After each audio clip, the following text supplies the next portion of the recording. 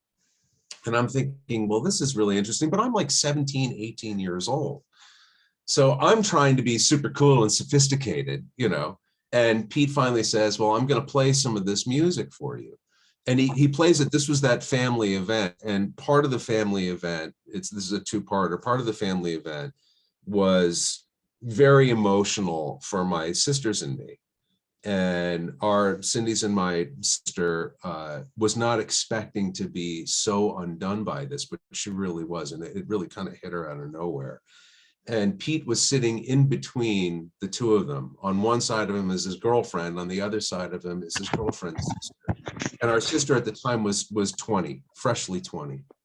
And she just starts sobbing. And Pete, without saying a word, without any preamble, and without discussing it, just reached over and grabbed her hand and held it through the entire thing, which, for all the brilliance of Pete and for all of the astonishing physical gifts and stamina and determination and his unbelievably brilliant theoretical sense of time, he had that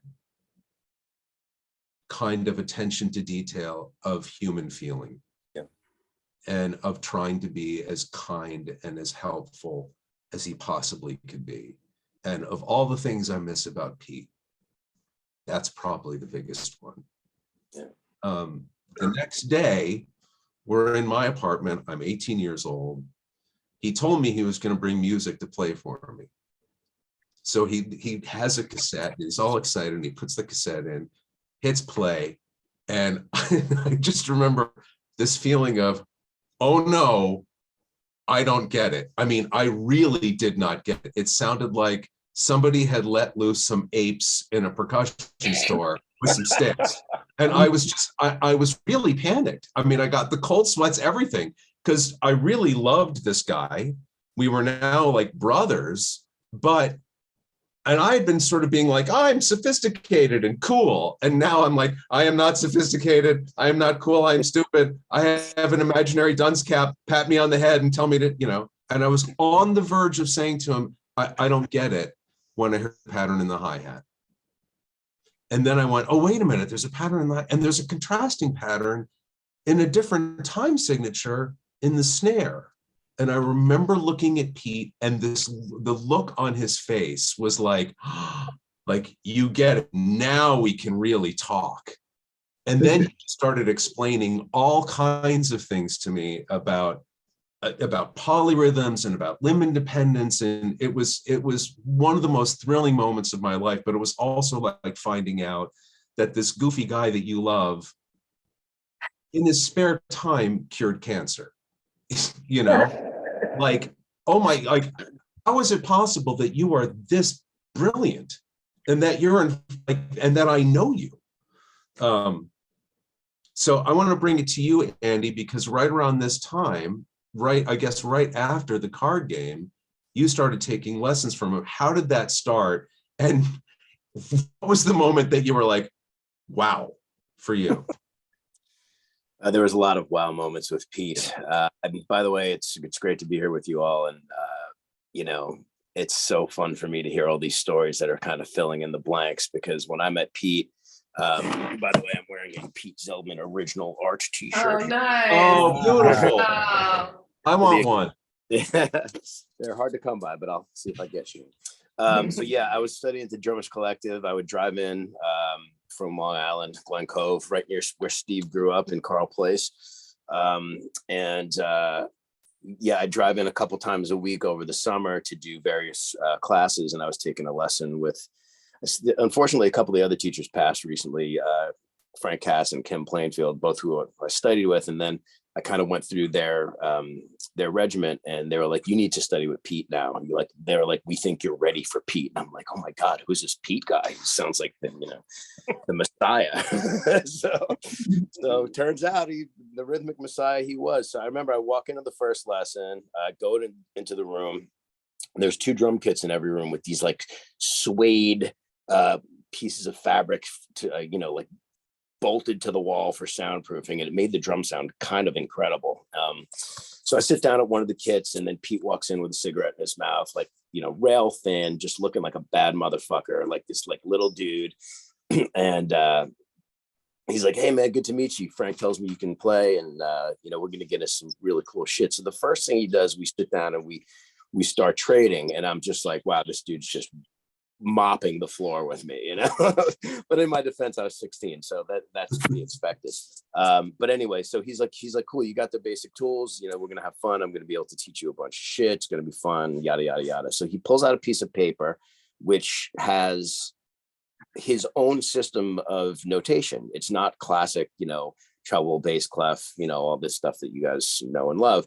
It's this just basically for kick, snare, hat grooves, you know, like which is the meat and potatoes of playing drums. You know, you play beats, those are your 3 main food groups, so to speak. And Pete had this system that was just a 3-tiered line with an X and an O and a square that I can't remember which order. I think the X was the hi-hats, which is pretty common, and the O was the kick, and maybe the square is the snare, whatever. And he said, anytime there's a dot above anything, you double that value. So if it's a 16th note, it would turn into a 32nd note. And it sounds kind of convoluted or whatever, but it made sense immediately. And that the first lesson is like, hey, I'm going to show you this new style of notation just to kind of convey these ideas quickly. I'd never learned. It was like he took my head, opened it up, and was just dumping shit in it. And I started learning so much so quickly from this guy. He was so giving, and he was so kind, to get to, you know, to Rob's point, like, because I was very insecure. I didn't know if I really had what it took to be a musician. And he was like, you know, I heard him play, and I was like, I'll never be able to play like this guy. And, you know, that's good, because there's only one Pete Zeldman, and that's why we love him so much. He was so unique. But what he told me, he's like, you've got something to contribute. And he was like, you can do this. And he was very encouraging. And just, you know, my mom said, like, you know, is my son going to be okay? And he always would tell me over the years that he told my mom that I was going to be okay if I tried, you know, decided to be a musician. And that, you know, he's just that he would always cut to the human element of everything, but it was always very exciting. So I told this story last week. We did a different panel with a bunch of drummers. But when he was teaching me all this stuff, I was getting ready to go to Berkeley in Boston, like all you guys did, the Bostonites. And Pete was like, you're not going to be able to, you know, play any of this stuff with people there, because it'll derail them. Like, if you're playing something and you try to superimpose 5 over it, people are just going to think you're rushing, or, you know, like he would tell me all these things that could potentially happen, you know. And he was right. He's like, they want you to play, you know, like, you know, if you're playing jazz, they want you to play like Philly Joe or Max Roach or, you know, Art Blakey, maybe Tony or Elvin, if you're pushing it in, you know, that's more modern context and stuff like that. So he really equipped me to succeed in that realm. And I was telling him over the years, it's like, look, man, like I adore you, and I love all that you've done for me, and I appreciate all the knowledge. I said, I said, I cannot do what you do. And to your point, Cindy, when you would watch him play, like I can play some fairly, you know, complicated shit. I could play the Black Page, all that fun stuff. I love, you know, me and Pete were both, we adore Vinny, and we actually got to see him together when he was playing with Chick Corea at the Blue Note in New York in the late 90s, whenever it was. And it was a thrill for me that Vinny was like, Pete, you know, he immediately acknowledged him. I was like, oh, so he knows that Pete's such a badass. And Vinny was he still is a hero of mine. But it was just a wonderful time. And so to my point, I said, you know, I'm more of a craftsman, you're an artist. And to this day, and I'm fine with that role, and I'm happy, and whatever. But anyone that tries to do anything that approaches what Pete had done, fully realized there was no like developmental period. It was just like, he was Pete immediately. Like when he came out with that record, no one knew what the fuck he was doing. It was the most complicated, brilliantly executed, it'll never be replicated because no one can. I mean, even with all due respect to Vinny, like Vinny is Vinny, and he's world renowned, you know, god of drums, and everyone loves Vinny, you know. But Vinny is like not trying to do that because he's his own person. Pete's his own person. All of our favorite guys in the drum community, Bozio, whoever the hell we're talking about, they have their own thing. But the problem, not the problem, the most beautiful thing about Pete's is like, even if people tried to replicate that, they would never be able to come close to it because his mind, to, you know, all of your points about how brilliant he is and was and all of the things, he's irreplicable, if that's a word. I think it might be, but I'm not as eloquent as you guys, so correct me if I'm wrong. But anyway, I love the motherfucker and I miss him, and it hurts because you know, he and I, aside from being the teacher student thing, when he was going through a rough time in New York, like I kind of took care of him for a while, like, and I've seen him at his lowest and, you know, at his highest, and whatever. It was a lot to kind of get him through that point. And I'm just really grateful that he found love with Cheryl and like a more stable life, because it was when you're a guy that, I always used to say to my friends, Pete never has a normal day.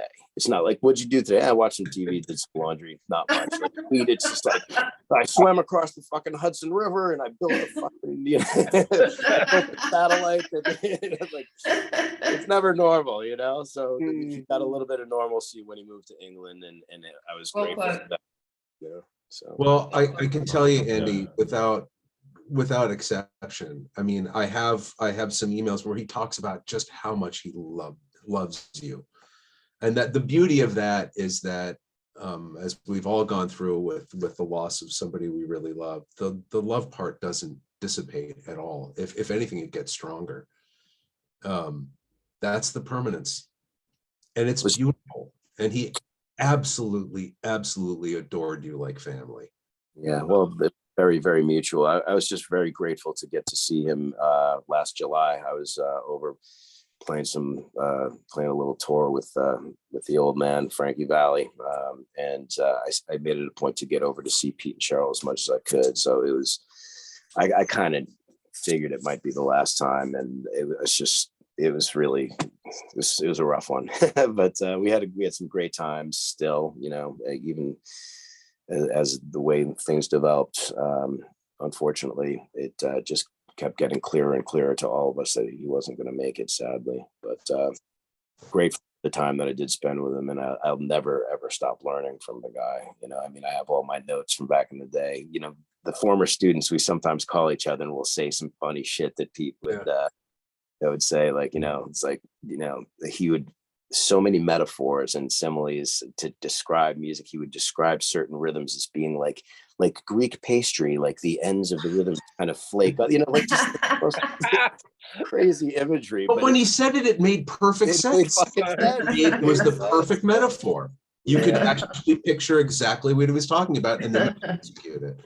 I mean, I have to tell this story. When you and I met, so we were in a completely, first of all, in our band in 2.5D, which was Jeff, Cindy, me, and Pete. Our joke tagline for the band was the world's worst country band. Yeah. But Andy and I were doing this gig together in this sort of like blue state kind of country thing. And we'd done one rehearsal and we were coming into the second, we kind of get to know each other. And I always have my antenna up for any drummer who seems like they're good to be like, if you haven't heard of Pete Zeldman, this is a guy you should be aware of. So I walk into rehearsal and Andy's there and he's playing this sort of like hi-hat trills that really reminded me of Pete. And I thought, God, that really sounds like Pete. And so I just casually said to him, I'm unpacking my guitar. And I said, have you heard of this guy, Pete Zeldman? You ever heard of him? And Andy goes, Pete Zeldman?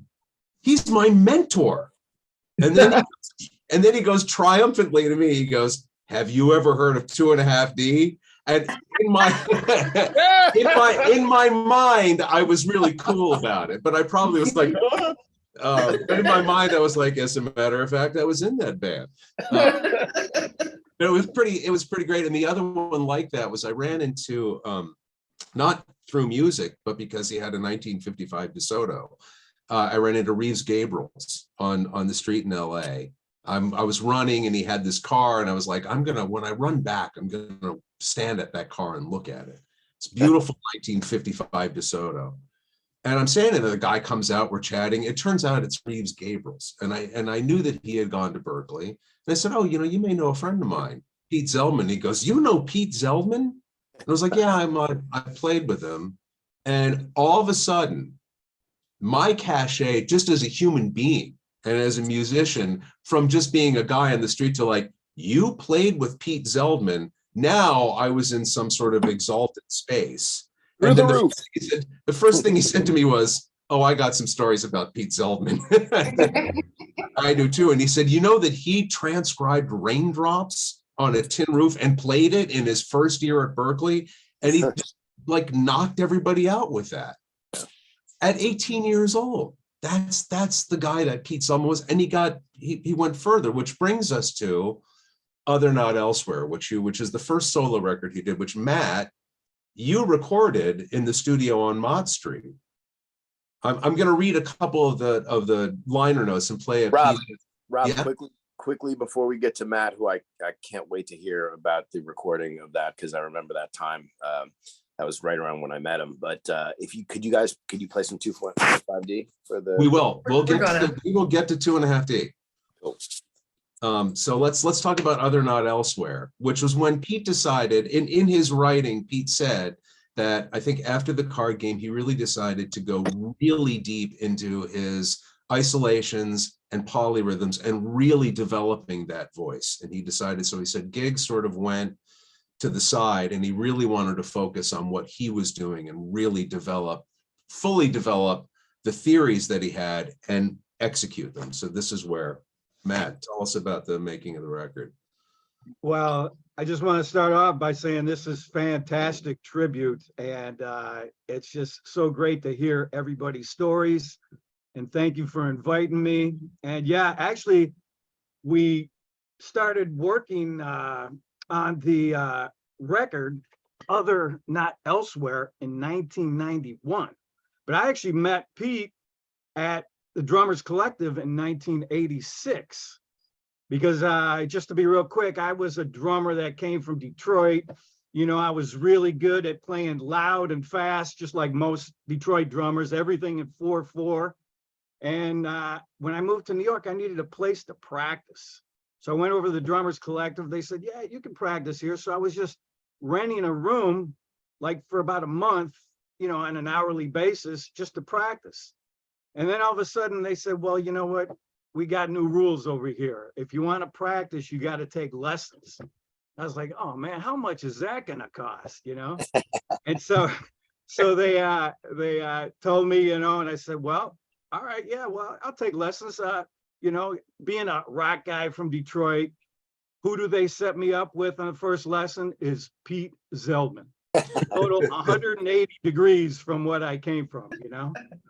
But I gotta say, you know, I mean, well, first off, when I went and started, when I first met Pete, I mean, you know, he is a guy that is not just like looking at his watch, you know, like, okay, how much longer is this lesson going to take? You know, okay, who's next? He like looks me right in the eye. He takes a deep interest in every student, you know, and he's just, you know, he's just so happy that we're together and we're like doing this session together and doing this lesson together. And, but then he started giving me his material and I'm like, wow, what the hell is all this, you know? And I mean, you know, I was in high school band, so I knew how to read, but I hadn't read any music in years by that point. And so I was like, and because of just Pete's sincerity and just being such a great guy, I'm thinking, all right, I'm gonna see what I can do with this material.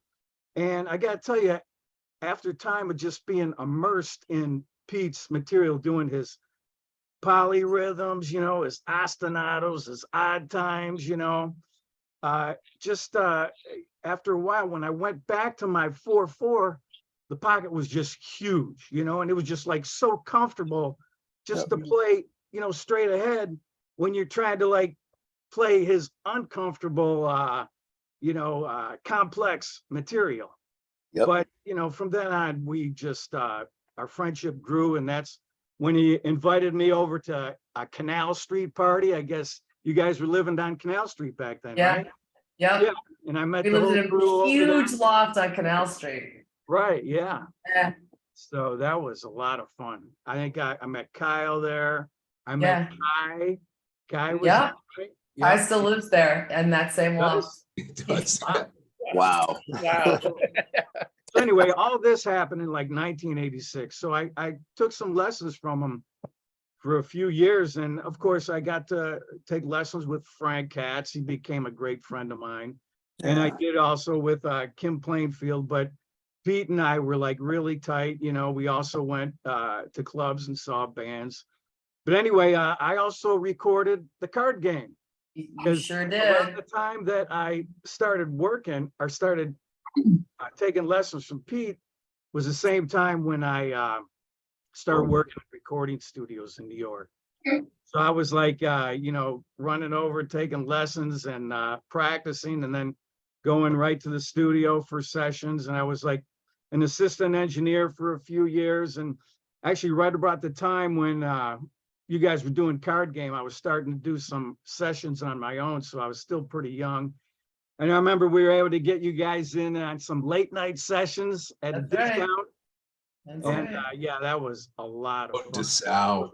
Yeah. You probably recorded that recording of Good by Chance. You probably did that recording. I think I did, yeah. I think you Mhm. did. I remember you had that special vocal technique. Yeah, I knew you were gonna bring that up, Matt. Yeah, Uh-oh. but anyway, so Matt, you then, wanna say what you're talking about so it doesn't just go right by the. well, you can explain it if you want. I was just a very nervous new singer. I'd been singing for years, but I'd never done any studio work. And so I kind of pulled a Yoko, I guess. I don't know. So we were recording everything down live, and we were like really live band. And we were all, you know, in separate rooms. And I just said, "Hey, Matt,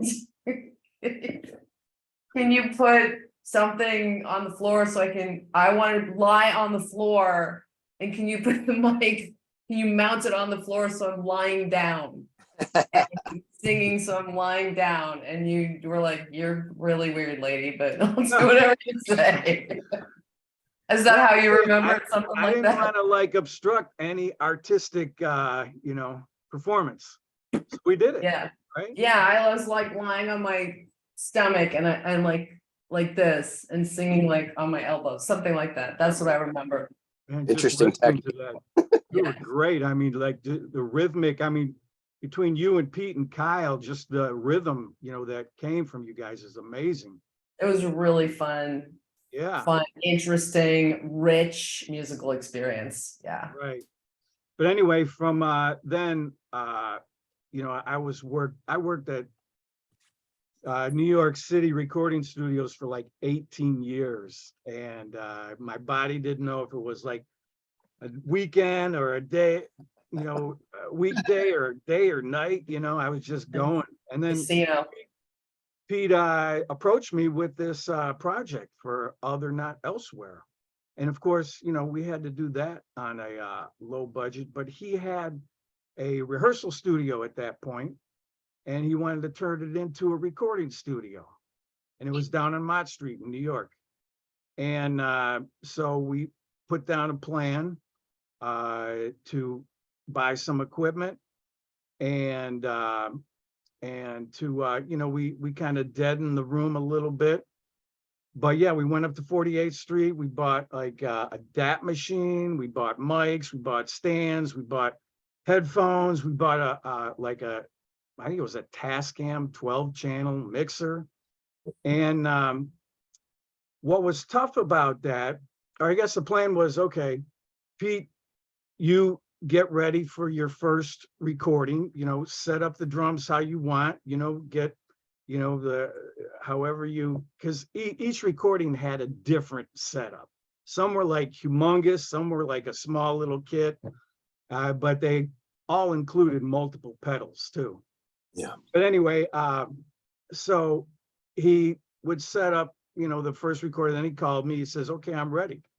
So I went down to the studio and I would mic it up, and I said, okay, well, start playing so I can try to get a mix of your drum kit right here. And so I was kind of like on the other side of the room with headphones on in the same room, trying to mix what he's playing live in the same room, you know? And so that's how we had to do it. We also bought some speakers, so took a break, listened to it back, figure out how we're going to mix it a little bit more, you know, get a little better idea. And so we just did that for like maybe 3 or 4 hours, where we got a nice mix out of the drum kit that he was happy with. So then I took the DAT machine and I set it on a stand right next to his drum kit. I said, okay, so when you're ready, you know, you're going to be on your own for the next few days. When you're ready to record, just press the record button and this same mix is going to go right to tape. So he called me up a few days later and he says, hey, I think I got a take, you know, because he was able to listen. I showed him how to listen back to it on his headphones. And so I told him after he said he had a take, I said, okay, this is what I want you to do. Because I was probably at the studio working. And I said, I want you to carefully move all the mics away from the kit and the stands and put them on the other side of the room and just start getting ready for your next recording. And once you have the drum kit set up for the next recording, give me a call and I'll come down. So we did that for like 3 or 4 months until we got like 12 tracks done. And of course, you know, each time I went down there, I had to like do the whole mixing thing with headphones in the same room, which was tough, but it was worth it, you know? Yeah. And so I, from then on, Pro Tools was very new in 1991, but the studio I was working at had it, and they still had some really inexpensive late night sessions. So I was able to get Pete in there, and we had some fun, just like, you know, Pete, we did some editing from one take to another, and you know, I did some EQ and some compression. It's kind of like a little mastering job at the same time, and we were able to produce Other Not Elsewhere. And I mean, it was something totally different than what I had done at that point and what I've ever done, you know? So at the time, you know, neither of us really knew what to do, but we were just doing our best, and it got some really good reviews. I'm gonna play some of it, but before I do, I want to add 2 things to this. One, the first piece that we played, the first full piece, not the video, but the first full piece that we played at Pete, is from Other Not Elsewhere. That's called Pistons for Pinwheels and Whirlybirds. And when I visited Pete at the studio in the summer of '92 in that Mott Street studio, first of all, I was super thrilled because the studio, he was really excited to tell me. He was like, yeah, man, the studio, it was a prison in the Civil War, and then it was a morgue, and then it was a ham factory. And he was like, and you can feel all of it in the room. I was like, I hope it wasn't those things at the same time. But this was what he had to say about Pistons for Pinwheels and Whirlybirds. And this is what he was talking about in terms of developing his own voice. This piece relies on the 6-pedal setup. An opening rock shuffle leads to a Middle Eastern rock beat with superimposed multiple cross-rhythmically odd time signatures. These, in turn, incorporate further elaboration within the cross-rhythmic phrasing. For instance, a section which sounds like a skipping record starts off with 19/16 groove, then cross-rhythmic phrasing within it creates a 4/4 feel inside of the 19 in the agreeable fashion of a hemiola, how 3s and 4s sang to each other in the simpler rhythmic stunts of our ancestors. That's, You know. yeah, like you do. Yeah. So this piece is called Organ Grinder's Memory. and I'm going to explain what it is first, and then I'll play it. Swing flirts with and then gives way to the beginnings of a 4-limb cross-rhythmic phrase sequence, which would last about 33 minutes if played in its entirety. The rhythms in use are 11/8, 10/8, 9/8, and 8/8. All are simultaneous with further internal subdivisions. It was performed using a 6-pedal setup.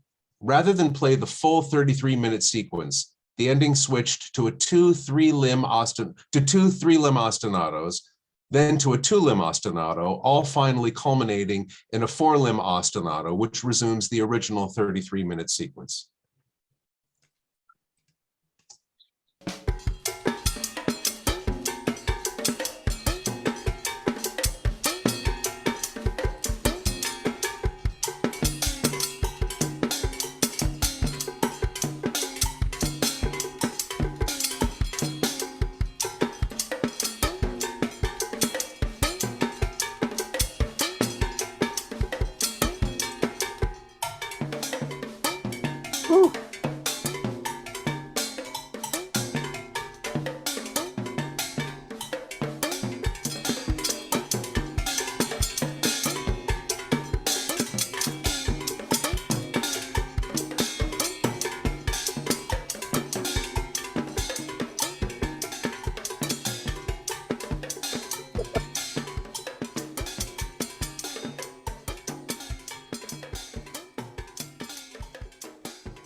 That's And you great. know, he could keep playing it for 33 minutes and not get lost and not get confused, and it would keep going until everything would come back to one. Yeah, you know, one other thing I gotta say about his playing is not only were his he was able to do all these polyrhythms and odd times, but just his technique, like just, you know, doing like a single stroke road or just a swing with his left hand on the ride cymbal. It was just impeccable. Yeah. You know, just really clean and just, you know, astonishing. He also had a very unique, very unique left hand. Yeah. Just the way that he gripped the stick, it was like this kind of, you know, like I can't even, it looked kind of like Yeah. that. Yeah, was that's just what very, it looked like. very bizarre, but he could do this this variation on this wood stroke thing that Kenwood Denard came up with, but it was kind of like Pete's version of it, and Pete could play it way faster than Kenwood could. It was like, oh, show me that, and then he took it to like 5 levels later. Matt, I wanted to ask you a quick question, not to be too nerdy, but would you area mic that shit, or were you close miking all of these things, if you remember? Yeah, we had like, I think we had stereo mics up on top. Yeah. Okay. Yeah. Yeah. Some of the things we close mic'd. Mhm. Yeah. Yeah. So yeah, we used a mixture of both. Of course, I did my best to try to keep the phasing out of the room. Of course, as you do. Yeah. Awesome. You know, one other thing, like what you were mentioning, Pete was the one that came up with the, I guess, what do you call it? Like the single hand stroke roll? One-handed roll. Yeah, Yeah, one-handed roll. yeah, his press roll. Right. It's amazing. I mean, Yeah. if we just talked about Pete's technical skill That'd be a lot. as a player, that would be enough for like everybody to be sort of going like, oh my God, but you combine it with all these other fantastical capacities that he had. And it's way deeper. The concepts are way deep. I mean, technique is important, but you know, the concept is, you know, the technique is like one finger of the concept. It's comprehension. The thing, just on that, Andy, I think one of his gifts, or one of his many gifts, I should say, was that ability to take, you know, that high-end technique. Like I remember, you spoke about the left hand thing, right? And he'd always call it his third gear, you know, and he'd just be, this is third gear, this is third gear, and you'd be like, man, I just want first, you know, I can't get to that. Yeah. But those concepts that he could take, and he could really break them down in a way that you could understand them and instill them in you.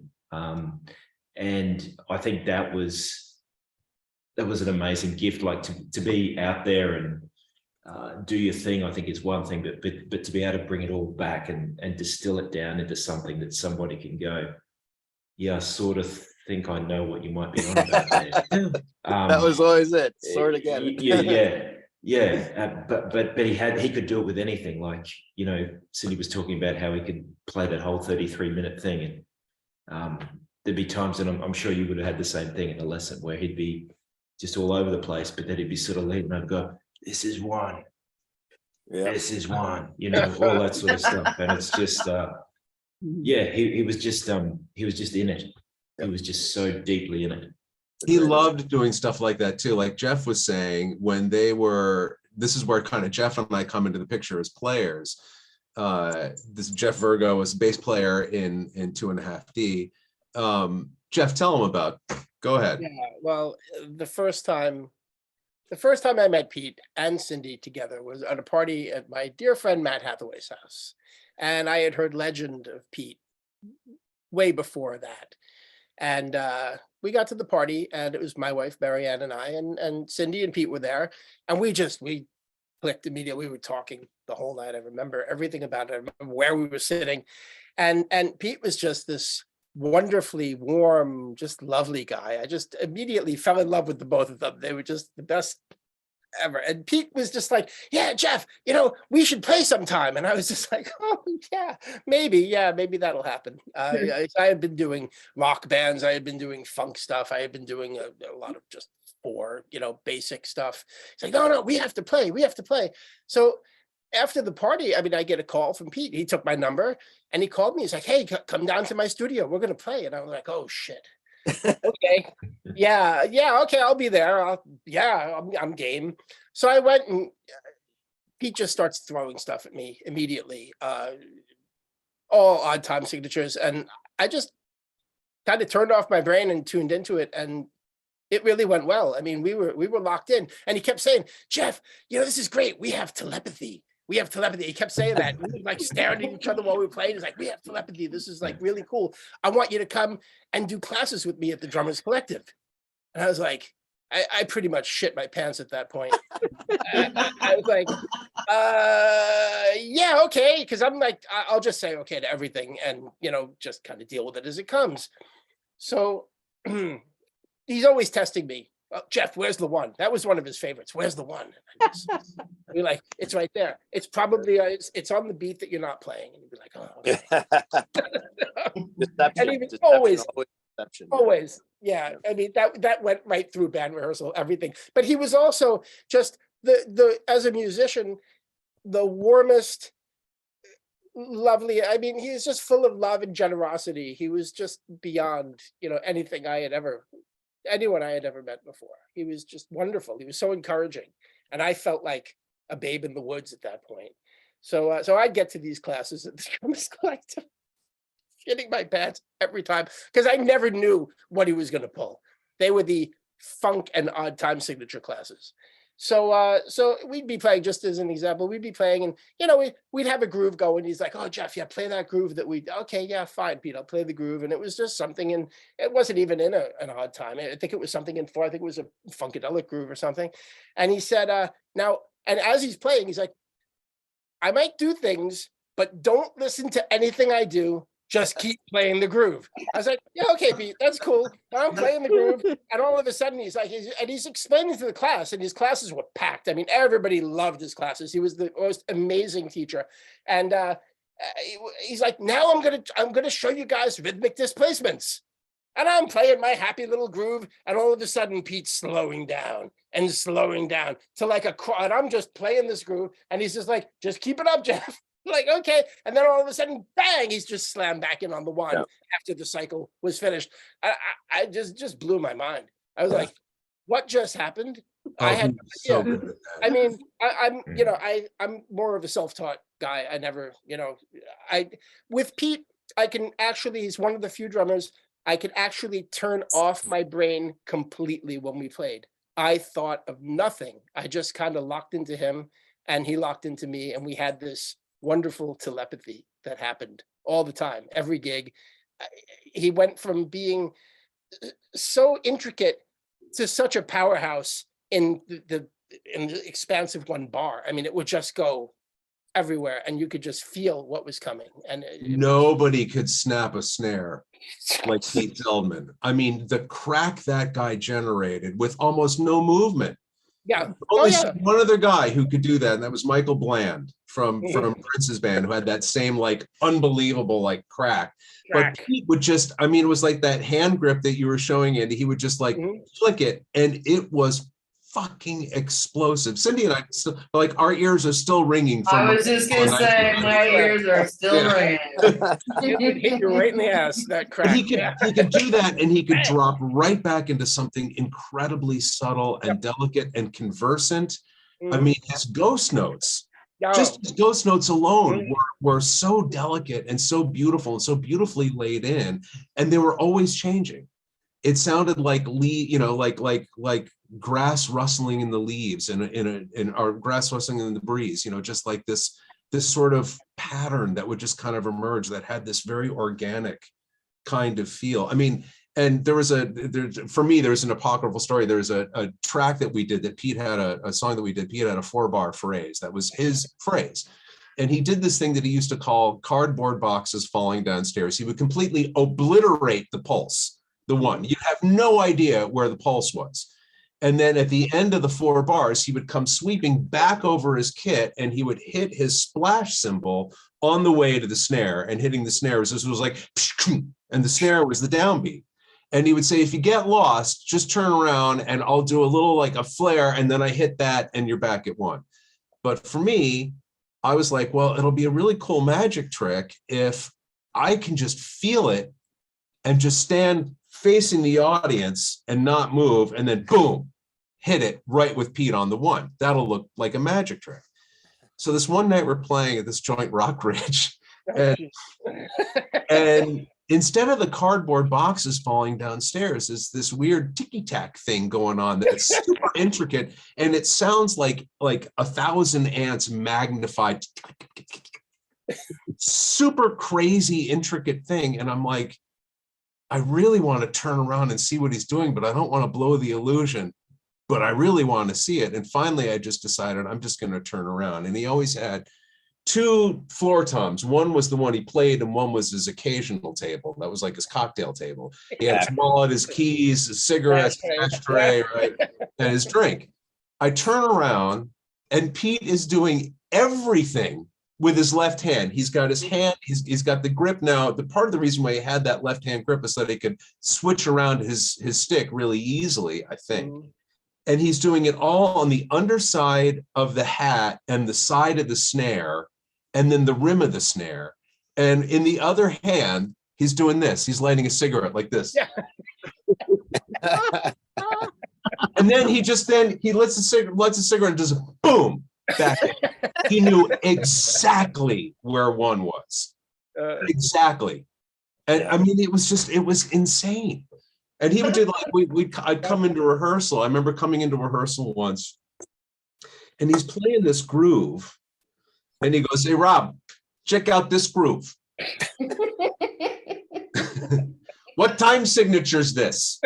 And I just was like, I'm trying to think, and I'm like, I'm hearing sort of like it feels like a half note thing, but I can't tell. And there's some sort of weird breath in there. There's something you're not playing that I know is there that's going to tell me what it is, but you're not playing it.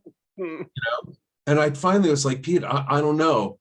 And he's just still playing along as casually as he's ordering lunch. He's like, yeah, it's 18/16 with a half note feel. So, I'm unpacking, and I'm like, wait a minute. So you're telling me that you're playing 2 1/4 in the space of 2? He's like, yeah. But that was Pete. And he was like improvising within that and finding ways of making that feel like a natural rhythm, and something that is just, you understand it, you can feel it, but counting it, Pete could just count it and know exactly what it was, and then have all these subdivisions internally on each instrument and just play them. And his other great hat trick was, like Picasso, he would play the contours of a groove, but just the important contours. and he would leave the rest for commentary. So we had this one tune that it was in 7, and Pete was like, yeah, I'm going to play this sort of Ringo thing. And you'd hear it and you'd be like, yeah, that sounds like Ringo. And then you'd listen to it later and you go, that's not at all like Ringo. It's just Ringo. He loved Ringo. I know, he loved him, loved him. But Pete found a way, like any great artist, of just doing the contour that mattered, finding the one phrase, that the one line that gave you the entire picture, and that gave him all the room to do whatever else he wanted to do. He was just, what an incredible person to play with. And like Jeff was saying too, it's like you would play with him and he was such a generous player that even though, I mean, Jeff and I were completely different kinds of players, but we both felt, and with Cindy, who played as an instrument, not just as a vocalist, but as an instrument in the band, we all felt like we had complete and utter support. And we had these hooks that we could sort of pull into, and Pete would play to each one of us separately. And that was kind of the thing that would join us. So we should also mention that he wrote as a drummer. He also wrote, and we're going to play a couple of pieces, clips of pieces that he wrote, which is a kind of an astonishing thing for a drummer to be able to communicate to his band harmony, melody, structure. He would come in with it. He would actually come in with it more than whole. Oh yeah, much more. This is the Q section. Yeah, I mean, honestly, there was one. I think it was "I Don't Want to Feel." "I Don't Want to Feel" originally had. I mean, we were in rehearsal. We started to work on it, and Pete was saying, "Okay, wait a minute. This is the G section." And Cindy was like, no, there's no G section. We can't do a G. And he was like, every section's a hit. So we decided, well, why don't I go over to your place and we'll kind of knock it into some sort of like general kind of shape, and then we'll finish it with the band. But I'll take we'll do that. So I went over to his place. And I remember we were just standing and talking, and he was at his drum kit in the window of his apartment, and he's smoking a cigarette, and he's just doing a perfect press roll with his right hand. He was left-handed, but he's just standing to do a one-handed press roll with his right hand. And I realized after a while, he's been doing a perfectly smooth press roll with his right hand with absolutely no break for 10 minutes. While he's just sitting there having a cigarette and we're talking. Then we worked for a while. Then he's like, I'm going to go and take a shower. All right. He's like, answer the phone. Answer the phone. The phone rings. Okay. So I'm sitting and then the phone rings. I pick it up. And this guy, hey, is Pete there? I said, no, he's in the shower. I'll have him call you back. Who is it? I'll let him know. He's like, yeah, can you just tell him that Terry called him? Like, sure. All right. Hang up. Pete comes out. This was also when Pete was in his sort of long hair, and he would always wear his like cut off sweatshirts. So, and at that time I would call him, it was Jennifer Zeldman, because he looked like Jennifer Beals. And he came out of the shower. I wasn't living with him anymore by then. He and I had broken up in between the card game and 2.5 T. I come out, and Pete comes out of the shower, and I said, oh, by the way, your friend Terry called. And he goes, yeah, it's Terry Bozzio. And it was, there was a certain amount of like pride with it, but that was Pete. He loved the players. He loved discussing playing. He loved playing constantly. It would never stopped with him, ever. He was constantly working, constantly hearing, constantly thinking. He wanted to talk, he wanted to talk Ringo with you. He wanted to talk 6-pedal setups. He wanted to talk the shock absorbers that he built into his pedal so that it would stop the pedal from moving after he used it. He wanted to talk about how he created the heel toe setup, and it was everything was exciting, and it didn't matter, like highbrow, lowbrow, didn't matter. If it was good, he was into it. Yeah, and I just want to say it was a little occasionally disconcerting as the singer in the band when people would push forward to the lip of the stage. And you realize, oh, they're pushing forward to look at Pete's feet. That's why they're at the front. All right, should we play? Let's let's play a couple things. This is one of the things that Pete loved to do. Oh shit, sorry, wrong thing. There was one thing that Pete used to love to do, which I totally loved, which was beat to seat. Wait, Rob, play Love Fly South. Okay, all right, let's play. This is one that Pete wrote. Yeah. This is a Pete piece. Easy come, easy go. When the splash is on to my window, and the shutters smash with wood and board, only to remind me I'm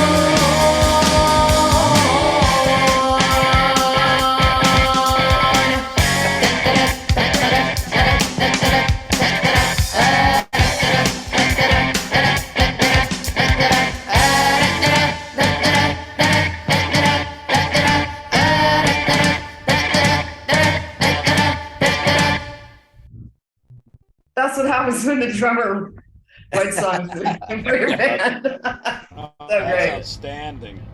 So great. I don't think I'd ever played. I'd only played one song in Odd Times in my life before 2.5D. Me too, yeah. You know, I mean, and what he sort of opened up in me as both a writer and a player was there's a before Pete and an after Pete. Absolutely. It's all our lives. Everyone's Yeah. life on this panel is before and after Pete. Yeah. Exactly. So Pete was doing. We'll play this in two different ways. Pete had this thing that he loved to do called beat to seat, where he would start the piece and it sounded like the one was in one place, but we would all know maybe the one was on the and of two or something.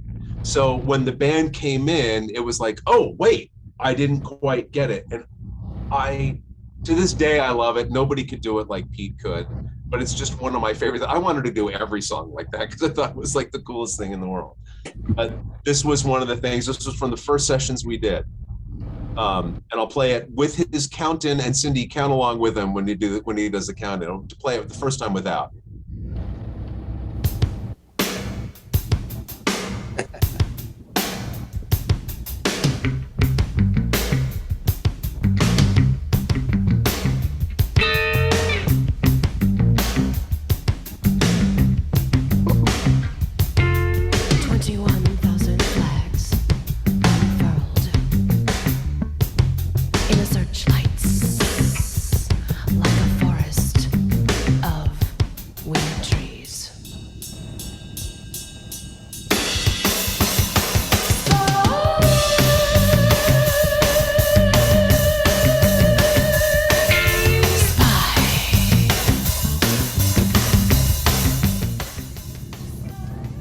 So badass. All right, now here it is with the count in. It ain't gonna be where you think it is. I couldn't hear it. Okay, try it again. Yeah.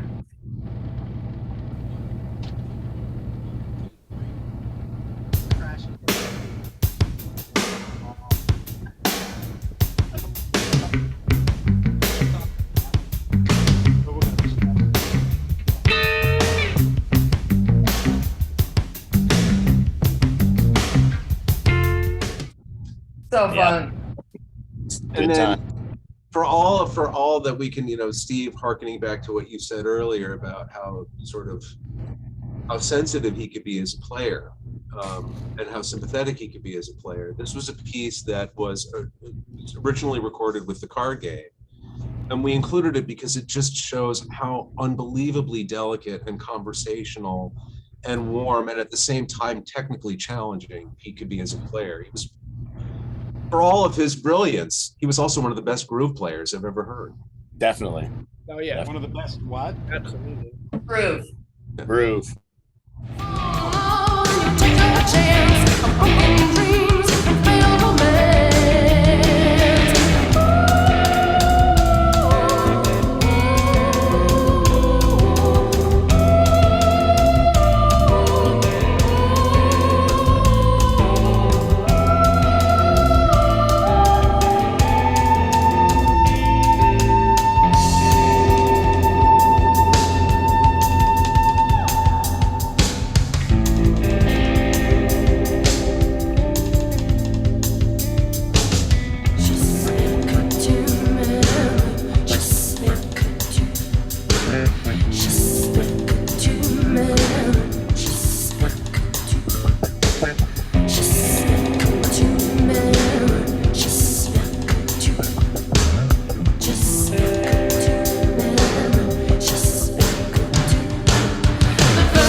Guys, that was amazing. Sadly, I have to jump off. I'm going to try to get back on in a couple minutes if I can, but my iPad's about to die, so I got to run back to my place. So Don't let it die.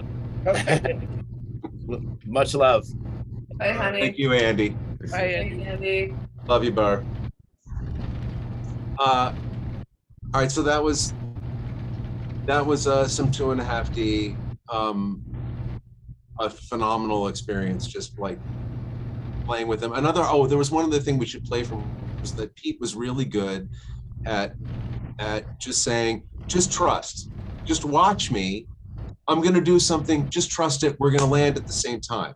No plan at all. So we were working on a song and we did this in one take, and it was Pete and Jeff, and Pete just said, Jeff, just follow me. I'm going to break down at the end, but just follow me. And Jeff said, okay. And of course, they landed in a really weird way, exactly as Pete thought it was. And I think I was in the band about 2 weeks at that point, and this was this the was very first, brand this new. is the very first time the very first song that we had ever recorded together live. Yeah.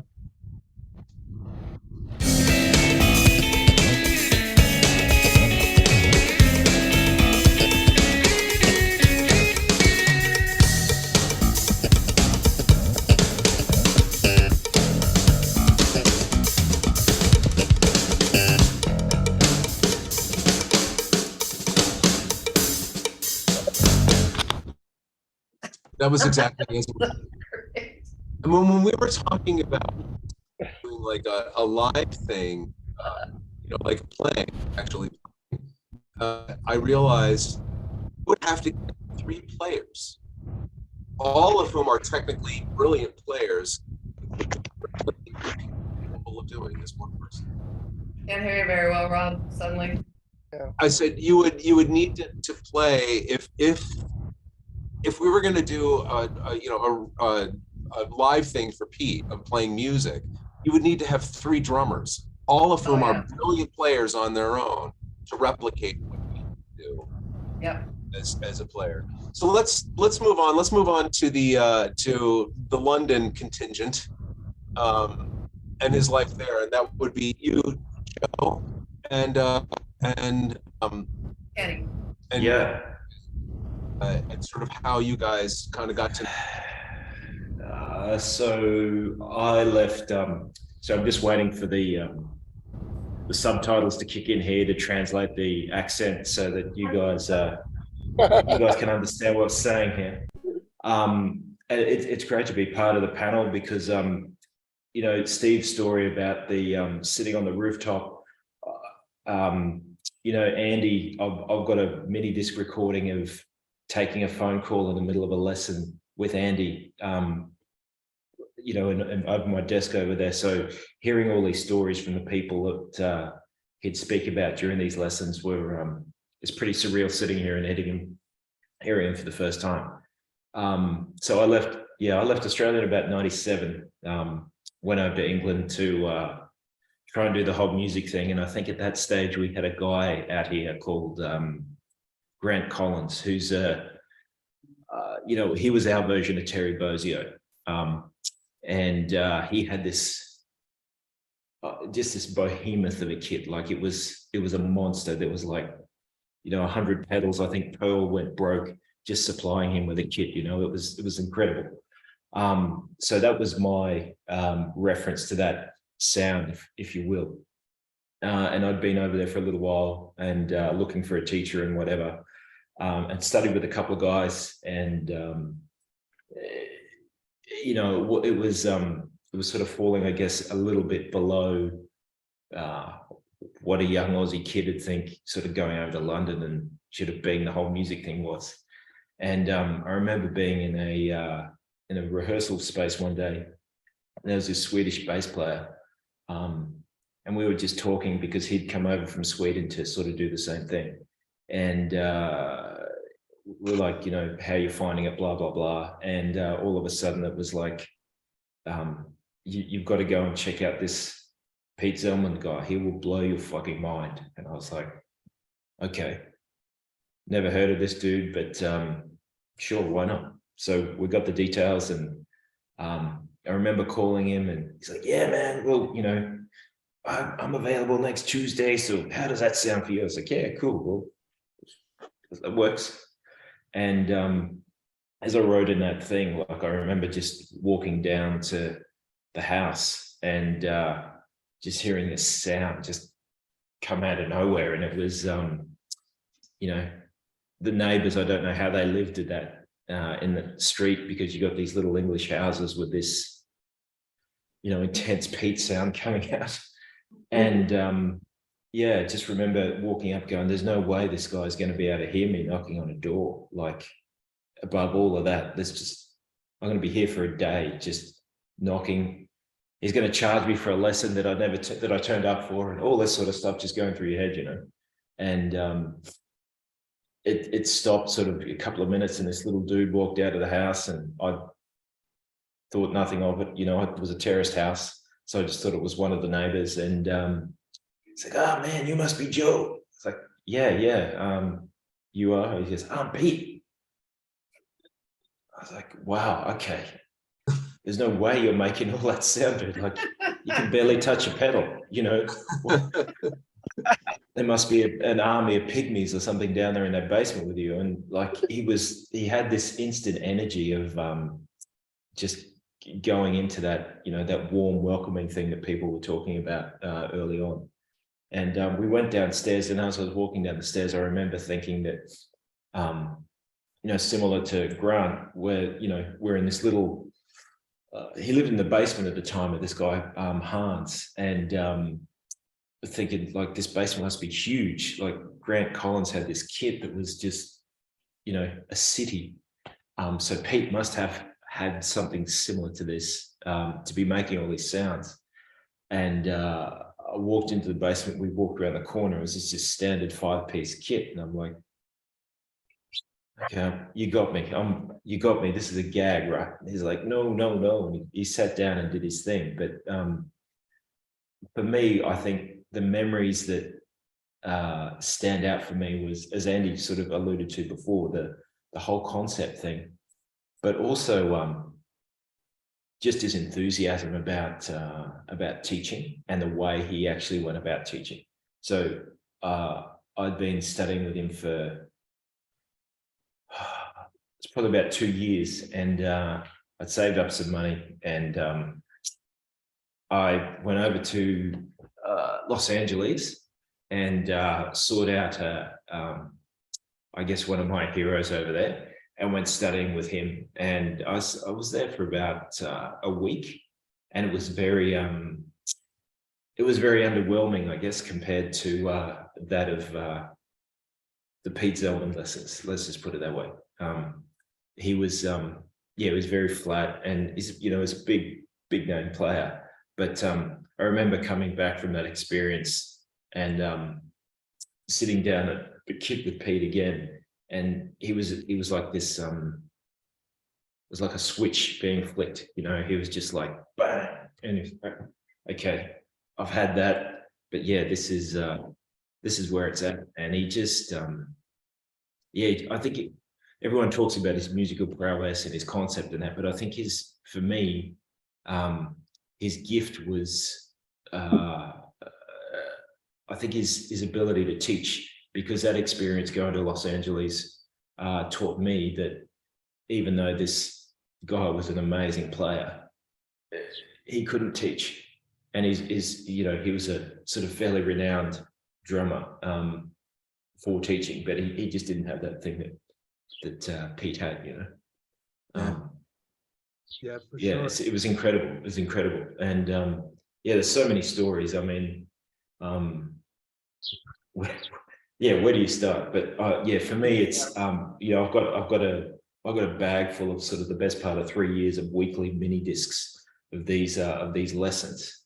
And I was listening to them probably a couple of weeks ago after I'd spoken to Cheryl about his passing, and just even hearing that enthusiasm sort of jump out at you was just like, again, as I said in that thing, it was like the Doc out of Back to the Future. You know, he had that sense of great Scott about him every time you walked into a room and he sat down and showed you these concepts. It was just, and as people have said in this thing too, like I remember going over to a NAMM show and running into Terry Bozzio and taking him. I took a bunch of these, the second album out there. I said, man, I'm going out there. Just give me some records. He's like, I don't know. I was like, just give me some records, Pete. I'll go and hand them out. And he's like, okay, rail. So I You ran do a into good Terry. job of imitating him, by the way. Well, he sort of just sounds like, yeah. Well, when he was I spent a lot of time on the phone with him, but he to me, he always sounded like a sort of a male version of Marge Simpson. with that gravel. And he was, so I remember giving this disc to Terry, and Terry was it was like a kid getting a new bike at Christmas, it's just like, wow, Pete, wow. I was like, yeah, check it out. And I think they reconnected after that for a little while. And yeah, it was just, as everybody said, it was just a unique guy, very unique guy. Incredibly magical. And then Kenny, was it your decision to bring him in and make a video? How did making the film of Enigma come about? Also, your work on that is fucking brilliant. Yeah. Yes, bravo. It's So good. so well done. It's so And instructive. See everything. It's beautifully done. Yeah. Yeah. Oh, Andy's back. Oh, hi. Right. Anyway, so tell us a little bit about how that came about. You're muted, I think. Yeah, Joe, you're muted. No Kenny, video. I'm sorry, I'm Kenny, just you're plugging muted. in. Yeah. you're still muted. Unless you are a bird. Kenny, we can't hear you. So I'll sorry. return shortly. Excuse me. Okay. All right, Steve. Oh. Kenny, we cannot hear you. Well, you're muted, so. Cheryl, can you hear me? Yeah. Cindy. Roger. I'm Cindy. Sorry, Cindy. Yes, I know, of course. Sorry. It's okay. Well, Can to hear those, you, yeah. those watching, Kenny made a video series, a documentary of Pete called Enigma, where he filmed Pete from a number of angles, which was the very first thing that we saw of Pete playing. I'm back on the Zoom, man. The very first. Cameras. Thanks. Kenny, are you on? Oh, we still can't hear you. Still muted. So Kenny filmed Pete from a number of What angles. about now? Oh, there you go. Awesome. Okay, right, that's good. Yep. There you are. Okay. Should I tell the story? Yes, you shall. Yes. Okay. Jeez. You can hear me okay, yeah? Yep. Yeah. Okay, good. I've had issues with this whole setup tonight. It's been a nightmare, but my son's been helping me with it. Okay, so yeah, I first bumped into Pete about 20 odd years ago, not long after he arrived in England. He had hooked up with a drummer friend of mine and was getting lessons from him. And then one day he just appeared at our house at a party. And we sort of got talking. I didn't know who he was from Adam, and he said he was a drummer and whatnot. And then after he left, he'd given a CD or some recording of some kind for us to listen to, of what he was up to. And it was that Pinwheels thing that Rob mentioned earlier. It was that track. And I just couldn't believe it. I thought, this can't be just one guy. It's just, all the obvious reactions that everyone has when they first hear Pete play. As Joe was just saying about the whole basement. And that's when I knew Pete too, when he lived with Hans in that basement. That's where we first hooked up.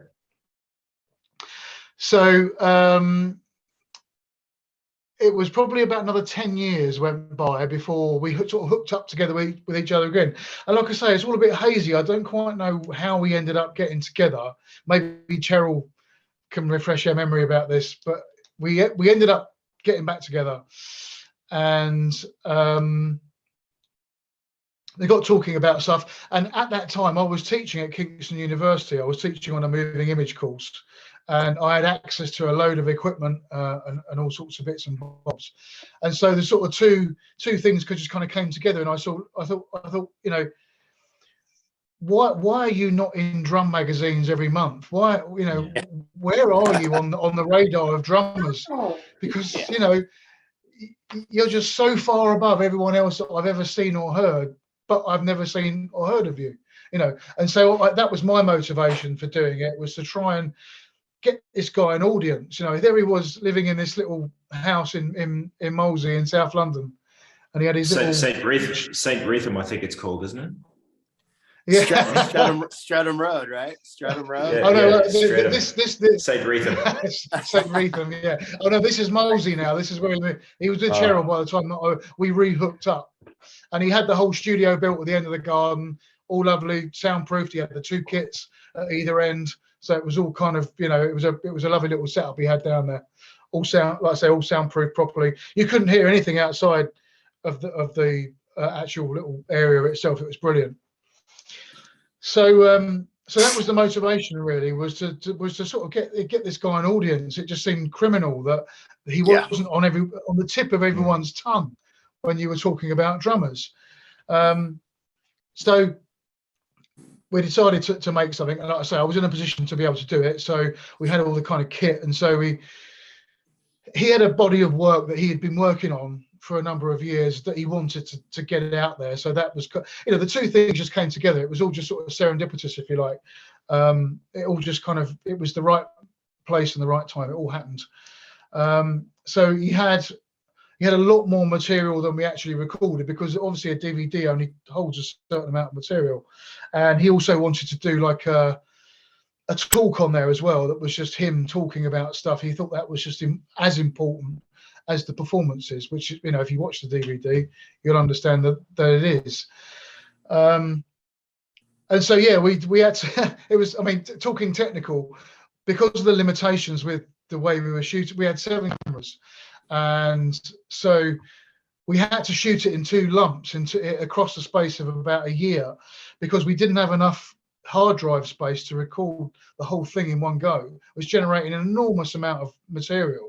If you think about, if we were filming for an hour, it was 7 hours of material, and we only shot actually for about 4, maybe 6 days. Maybe it might have only been 5. It's definitely 2 weekends. We got the bulk of the stuff laid down. I mean, he just churned it out. You know, it was just like boom, boom, boom. There you go. There's that take. Then move on. Here's this take. It's just incredible. You know, and it was all in here. He didn't look at any charts. He wasn't, you know, reading anything. It all just flowed out of him. It's just incredible to watch.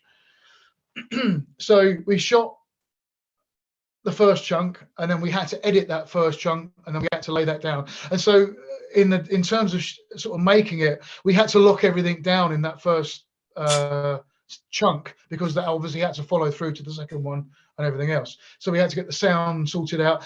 Pete handled a lot of the audio setup. He already had a 48 channel desk in the room, and everything was mic'd up, and he had a sound that he was relatively happy with. I've got to say, I wasn't mad about the sound that he went with, but it worked. You know, I think he had a very kind of keen sense of how he wanted things to sound.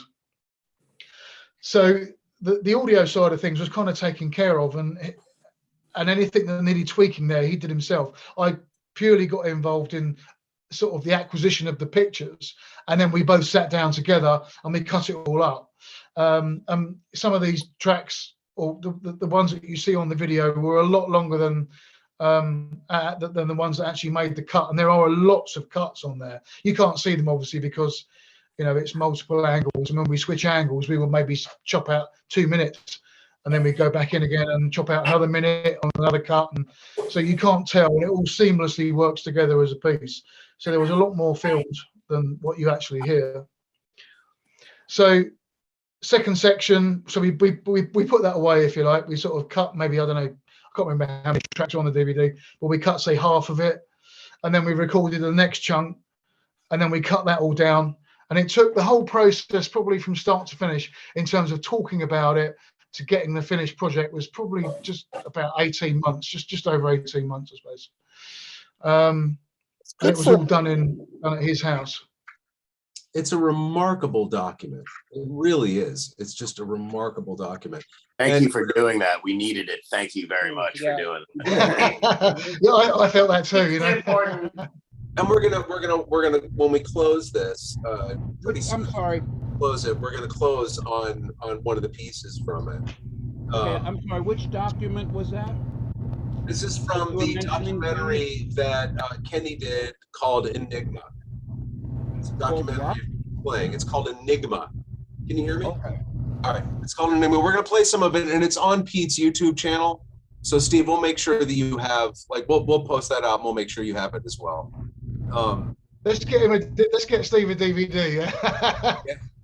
I mean, one of the things that's remarkable about it. I haven't seen that. It sounds very interesting. It's incredible. It's really interesting, yeah. What I wanted to say too about the whole project was that I'm a musician myself, and this is why I felt that I could do a bit of justice to what was going on, because I had the whole kind of the moving image side of things, been very interested in that for a long time, and so I thought I could, using the two skills, sort of the filmmaking side and the musical side, I felt that I could use those to bring this all together and to make it a coherent piece. And of course, sitting down with Pete over the course of about a year, he explained everything that was going on in these pieces, because when he played them, it was just like, oh my God, what's this? This is just, it's incredible. And as actually Rob mentioned earlier about the crack with the snare, fucking hell. I mean, that would literally take your head off in that room, because he was going for it. When we were doing these videos, he was going for it, and you can see him. He's sweating. He's right in the moment there. But that was one thing that I will always stick with me. I mean, I've got raging tinnitus anyway, but that just we all do. We all do. You play with Pete for 3 years. It was yeah. But it was so nice to sit down with him, and having recorded it, and then just for him to just describe everything, and I can't remember who it was said something earlier that really, maybe it was Jeff, about there's this kind of undercurrent, there is this rhythm going on, there's this beat, it's always there, it's throbbing along, but then Pete just goes off and embellishes all of that, and it's like it's just incredible. You can't even describe it.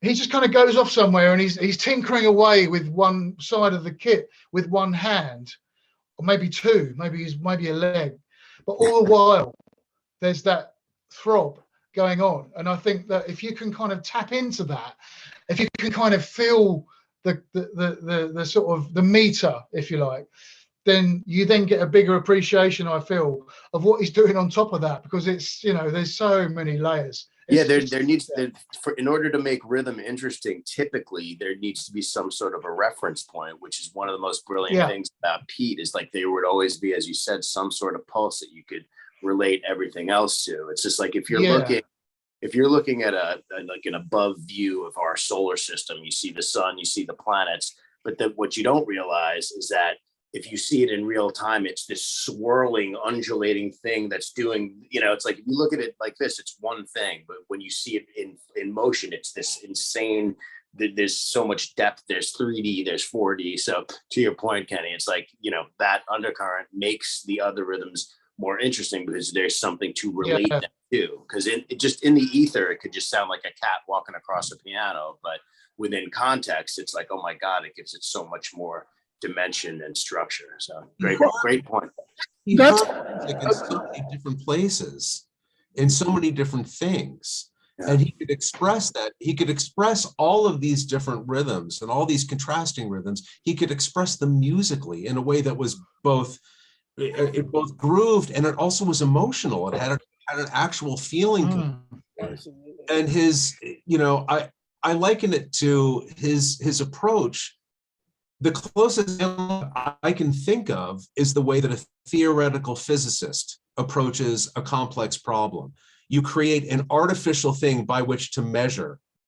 And then from that, you can begin to measure distances and things. And that's exactly what Pete did. He would create that's a really good,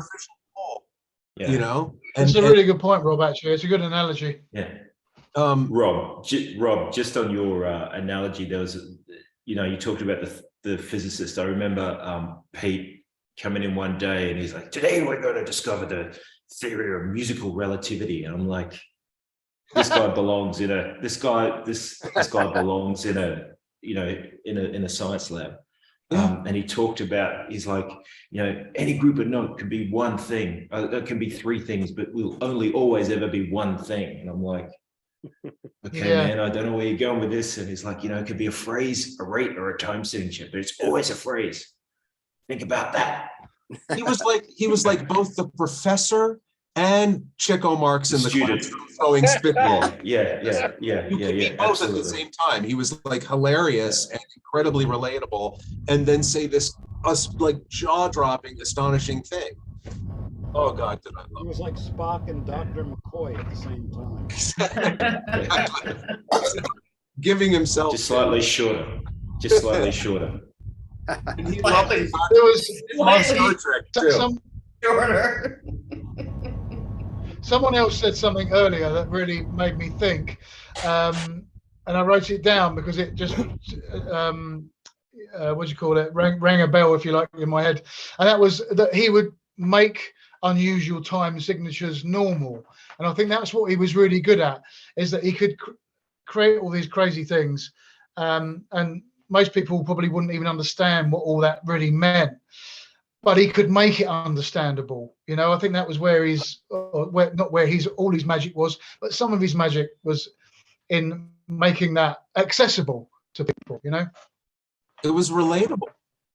You could hear the rhythm of the world that you knew and the world that you lived in. He was able to manifest rhythms that we don't typically think of as musical. He was able to manifest them musically and make them conversational in a way that they would reference a world that we understood.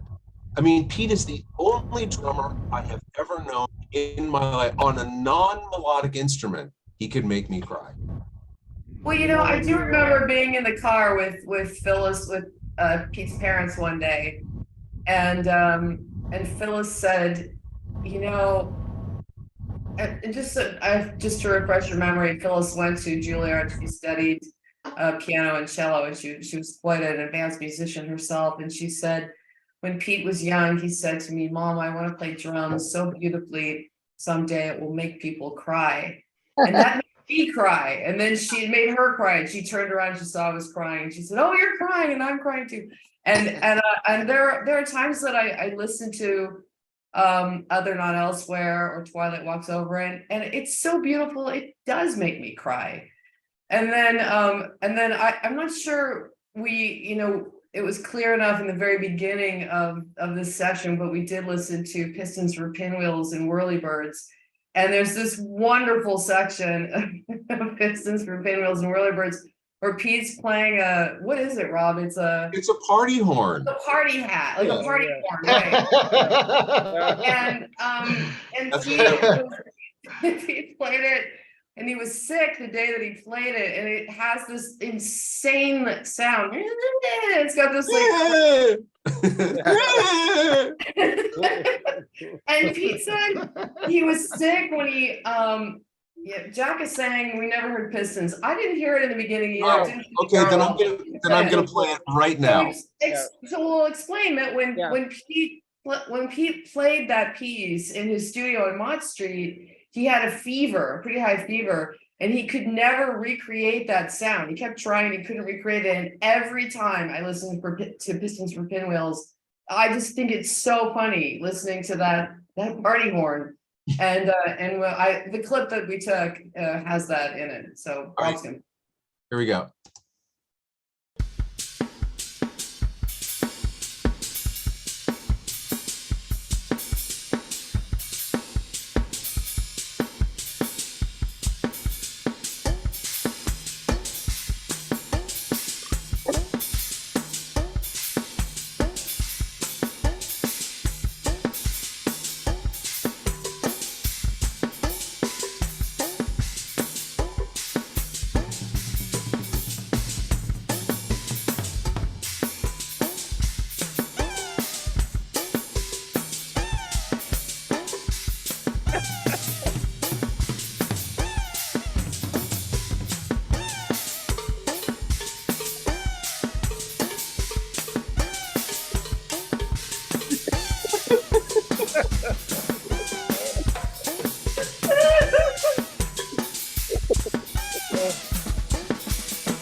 That's all live, one take.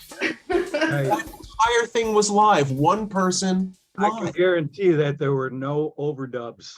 for that whole record. Sounds like multiple overdubs, right? That was made very clear on the liner notes. It's like, no overdub. No overdubs were used in the recording of this album.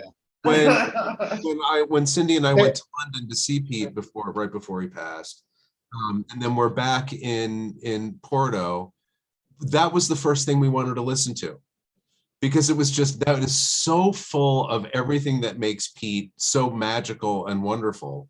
But that was the first thing, and actually right after I got the message that he passed, and I went and I was devastated, and that was the first thing I listened to, because it was like, death does not get rid of somebody like that. It just I mean, I will always profoundly miss my friend, but to leave breadcrumbs like that, to leave humor and life and love and affection like that, what more do you want? As a friend, as somebody who loved them, that's at least for me, that's what I want. You're talking about overdubs there. Just reminds me of something with the video, and that was, as I mentioned, that we cut substantial chunks out of that if ever there was something that people didn't like, and he wanted to just kind of cut and shut, get rid of that, and just join these two pieces together. But the meter was always perfect. You could never tell there was anything cut out of it, because it was just like a metronome, just all the way through these pieces. And as an editor, cutting together music that wasn't done to a click track, some of it was actually, to be fair, there was a click track on some of those things that he just used as a reference, but most of the stuff, there wasn't a click track. And I find that incredible, how he managed to just play so perfectly. He could hold his meter like nobody else. Yeah, perfect. Can I ask Steve something real quick? Is it cool? Steve, can you hear me? Steve, you still there? Or are you frozen? I think he's frozen, Andy. He's back. No, he's back. He's back. Okay, I wanted to ask Steve about Call It Sleep, because that's like one of my favorite tracks of all time on Earth. And Pete and I spoke about that track. I asked him if he had a hand in the mixing on that track, because there's some really interesting, you hear affected guitar, you hear affected keyboards, you hear affected vocals, but you don't often hear affected drums, drums with effects on them. And that track it's really cool. So Pete actually said, Pete, did you have a hand in the mixing? He goes, no, all that stuff was done after.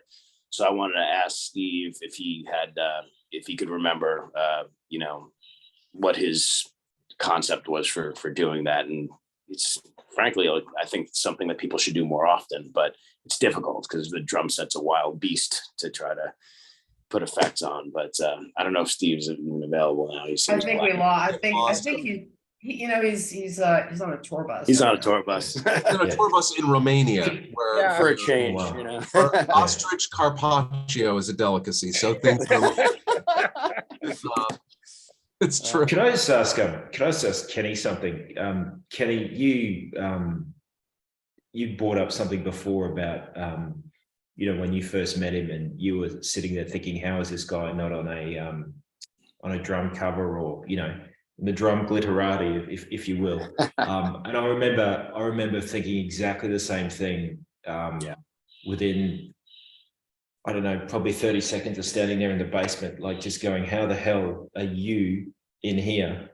And you're not, so after he did that, after he did the video, and Pete was always, I remember having conversations about him with this lesson, because I remember, again, Terry came to town in London, and I was like, man, you should throw your stuff out there and go and do support or something. And he's like, typical Pete.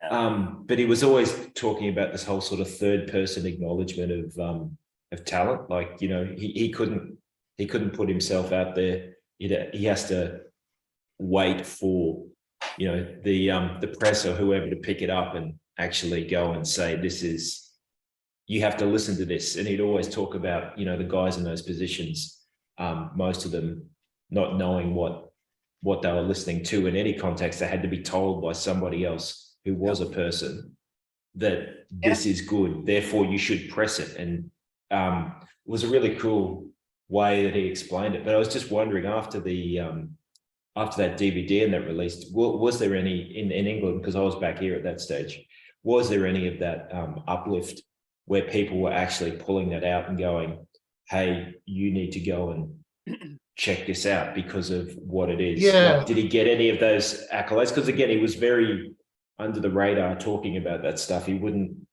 he wouldn't beat his chest about that sort of stuff. He's very humble. Yeah, absolutely. Guys, Yes, Steve? I'm sorry, I'm experiencing bad connections here in Bulgaria, so if I drop off, I apologize. Yeah, we're aware. We figured. So yeah, to answer your question, he did do some stuff. I know that he done some bits and pieces abroad. He got onto the top 500 drummer thing. I don't know. I don't know. Are you aware of that? Yeah. Is it a drummer world thing? Yeah. Yeah. He got onto. I think that because of the DVD that got him up onto there, which he should have been there 30, 40 years ago when it was made. Whoever drew that list up, he should have been on that list.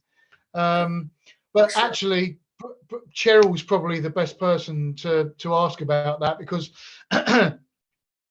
because we spent so much time putting that together, I think we were all just a little bit sort of, you know, exhausted by the whole process, really. And what really needed to happen was that it needed to be promoted, and we did speak about it. There was some kind of a promotion thing that was kind of going on, but I don't think it was enough. And I personally was always conscious that it did need a bit of a bigger push, but it just needed loads of money, you know. And at that time, we were trying to generate money off the back of the DVD, so it was almost like a catch-22 there. One thing that I said at Pete's funeral, and that was that I really hope that the DVD, things like this, and anything that anyone can do to further and to spread Pete's name and his back catalogue, everything that he's done with all you guys, then we should be doing that. As Rob said as well, you know, he left behind an absolutely amazing legacy with his own recordings, his band recordings, the DVD. So yeah, let's all do what we can just to try and get this guy the recognition that he so richly deserved.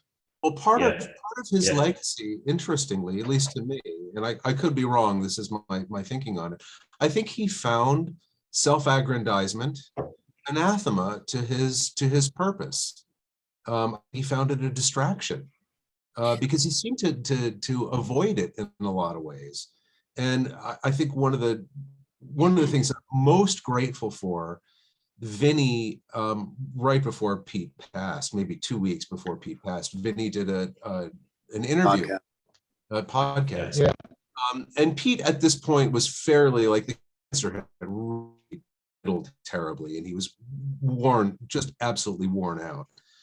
And so he was a little off his game. But at one point, Vinny asked him, he was trying to get Pete to, like, he was just trying to uncork, like, where the hell did this come from? And he said, Pete, where did this happen? How did you come up with this? Where did this come from? And Pete's answer, love this so much. Pete said, and it was the most cogent thread in all of it. He shot back love. It was love. It was love of the form, love of other players, love of discovery. So the idea for Pete, I think of going and being like, hey, I'm going to promote myself and I'm the greatest drummer. That is the antithesis of what was his. Yeah, he was never into that. It was more just the recognition, somebody seeing his talent for what it is, and that third person recognition. I've got a Vinny story, Rob, where like, you know, Andy and most of the other guys on here, like, you know, I've been lucky to meet him a couple of times, and you know, he's one of the gods, etc. And I remember going to a lesson with Pete and taking in a section of his solo album. There was a solo he did on a tune called Slink, and I'd been again, just to give you some context of Australia, it was an 8-month import order on CD at the time, so you know, it was pretty rare out here. So I'd taken that over to England and seen the master with Pete, and sort of sat down with him and said, man, I want to understand what's going on here, thinking that this is going to be this amazing long lesson. And Pete just very casually, like, you know, everybody's talked about sitting there, he could have been sort of sketching in that or whatever, and he's just like, oh, this is Vinny, man, this is some heavy shit. And he puts it on, he just goes, just skip that back a bit. Yeah, well, what he's doing is an 11. Hang on. No, it's a 13. So what else do you want to, what else was on this record you want to do? And just like, it wasn't disrespectful. It was just sort of like somebody sitting you down and asking to show you 4/4, you know? And I'm like, Peter, I've been trying to understand this for like 5 years. What this part of this solo section is, and you've done it in 3 minutes. He goes, man, you've just got to hear this, the dialect. It's all the dialect, you know? And it was like, okay. And he transcribed it out and put all the sticking there, and he went into all these permutations of stickings that just sort of went, but just like within a heartbeat, just sat down and was like, well, I might as well have just played him a 4/4 thing and asked him to go, you know, just transcribe this out. It was incredible, absolutely incredible. The ears of, I don't know, somebody way beyond human life form. Yeah, and along those lines, I wanted to mention about Pete's fascination with Independence Day. And this was a thing, and when I lived with him, it was, oh, Independence Day is coming. And Independence Day for him had two significances. One was limb independence, because this was a major thing for him. Each limb had to be able to do its own thing and think its own way, including putting an instrument in his mouth. And sometimes it was a shaker, sometimes it was a whistle. You saw that in the very first video. And sometimes it was a party horn. And then the other thing about Independence Day was fireworks, which is a profusion of semi-random rhythmic sounds.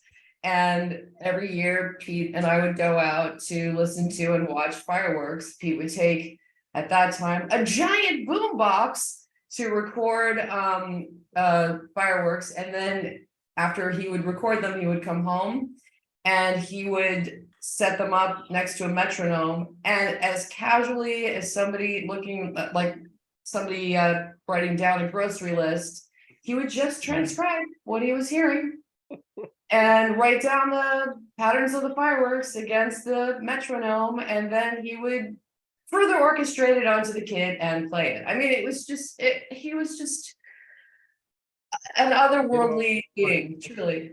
What's that? Just on that, You know what I think independence. it is? It's kind of like you run across these people now and then that are like savants, and there's like a part just sees and hears things totally differently. It's like something they came into the, work with him. He saw things that were just off our radar, and he just had this tendency to be able to just effortlessly, it was like easy to him. That's why, like, he would even try to explain things, and it was almost like a throwaway for him, It was too easy. It This was nothing for him. It was nothing. And it was astonishing to live with somebody who lived in this other dimension. And then would, would run across the room doing goofy shit. Like the next minute. Like the Hemna dance. Cindy, The Hemna dance. All right, I'll talk about the Hemna dance. The Hemna dance. The Hemna Cindy, dance. that. Who's I just wanted to. No, sorry. Yeah. I just wanted to just say about another side of Pete that I discovered was that his love of psychotronic films. Oh yeah, Monster on the Surf. Because he had this absolutely immense collection of films, and he was into all that thing. He was into going to the sort of meet and greet stuff when he was back in America and that. But yeah, he showed me that we got through a fair chunk of that collection of his when we were editing, and after that when we were hanging out after we'd done all the work. But it was a side to him that I never knew, but he had an absolutely encyclopedic knowledge of those films. He knew all of, he obviously watched them all multiple times, knew all of the plots, he knew all of the actors, and it was just fascinating to see another side of Pete. And that's what I loved about the guy, was that he could stick all of that drum and musical stuff in a box, and then he'd be this other guy, and then he would just be the normal fella, and we'd be laughing and watching films and Oh yeah, goofy, fun, goofy, silly, mischievous. Monster on the Surf. Absolutely, so fun. I mean, we were in the studio, and Pete started doing. He started describing his young life in Pittsburgh when he was a teenager, and just started doing the voices of his friends.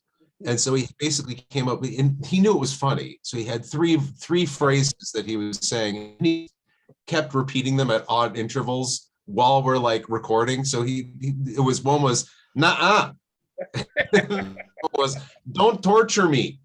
And, and the third was 16 pounders, which is what they call the 16-ounce cans of Budweiser. So throughout this session, we'd be sitting and playing, and Pete would just all of a sudden go, nah, don't torture me, nah, sitting in the corner, just crack, and we would all fall out. We are approaching 3 hours. We're getting close to 3 hours. All right. So I think we should wrap it up. I think I'd like no, to. I think we no Hemna dance tonight. No Hemna dance. To be continued. To be continued. I'd like to wrap it up by playing Pete's. Well, 2 things. One, the risk of self-aggrandizement, but this is really because this is a piece that Pete wrote, and it was one that Pete came in with this. He had the guitar lick, he had the vocal melody. He had a lot of sections that we didn't, we ended up editing out, but he really had this full vision of how this song went. So I want to play that. And then I would like to close it out with Pete playing Pete explaining playing 37 in the time of 36, which when it comes out of Pete's mouth, it makes sense. Notice how many of his numbers are prime numbers, by the way. I mean, oh, that's true. Yes, that's so true, Roger. I'm mathy, and I think he was a deep math mind. And indeed, very much. The universe is very prime number adjacent. Agreed. So, as final thoughts, I think I speak for everybody when I say that there is nobody like Pete. I know that when he passed, I thought of 2 things immediately. One, I remembered, for whatever reason, I remembered Secretary of War Edwin Stanton at Lincoln's passing saying in the room, saying, now he belongs to the ages. And thinking, Pete is that titanic to me. He is that towering a figure. And there should be a temple to Pete where he is sitting there going, nah. And the other thing was my feeling when Hal Blaine died, and feeling how lucky I was to have lived in the time when Hal Blaine played and was just constantly being sort of the drum major of the pop music world. And I realized great drummers don't ever really die. They just keep different time. And nobody understood time like Pete Zeldman. Total agree. Love you all. Yeah. All right. Love you all. Andy, brother, be good. Thank you guys all so much for doing this. So we're gonna play two things now. We're gonna play I Don't Want to Feel, written by Pete Zeldman, and then we're gonna play the video that was edited and shot by Kenny, which is 9 Volt, which is Pete playing this insane polyrhythms and explaining as he's playing what he's doing. Thank you all so Amazing. much. An This amazing is panel. And Thank you for doing it. I'm Thank you going for doing it. Yeah. All right, here we go.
What happened? What happened? I don't know. It just stopped. That's a great track.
Sold my soul to my troll. That's hot.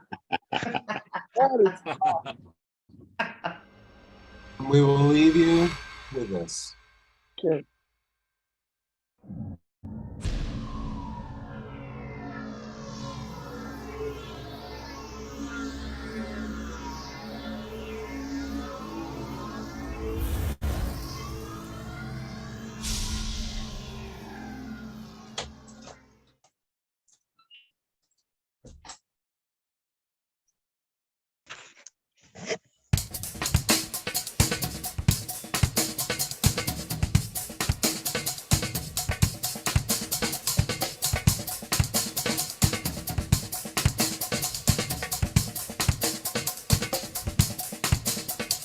This is a groove in 9/8.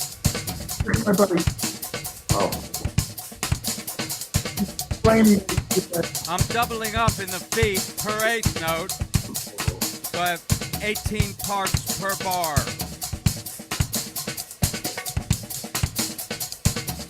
First thing I'm going to do is play a basic bar of 4 in the time of the 9.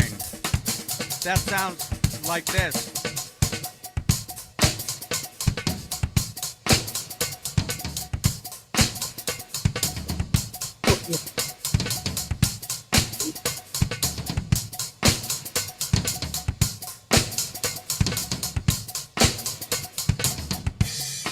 Back to the 9.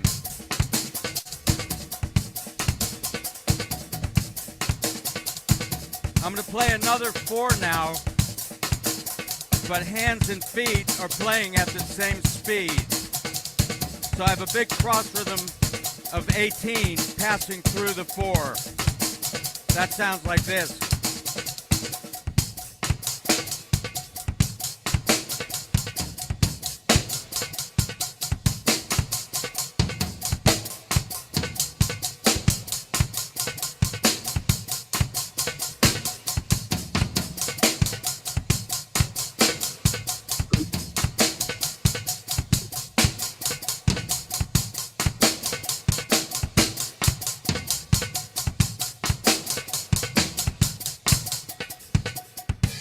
Back to the 9.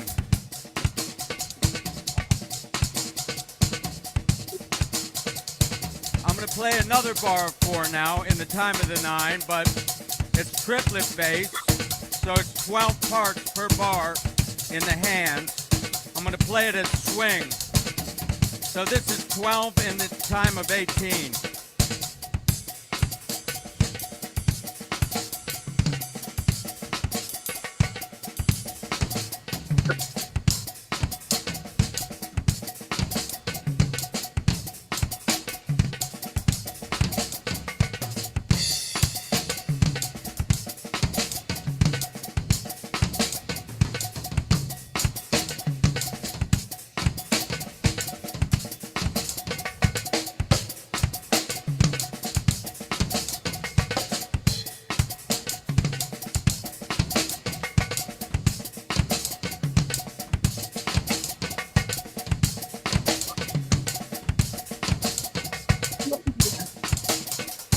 Back to the 9/8.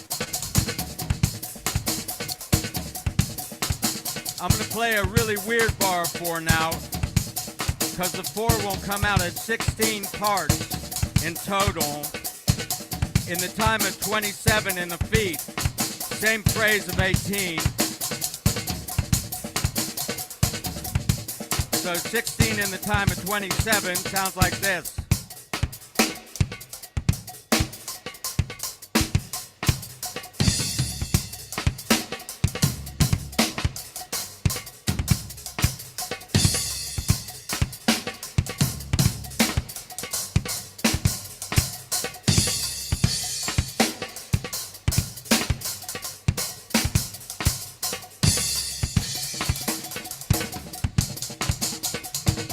Now, I'm going to chop the feet by 3s for a type of hemiola groove. That sounds like this.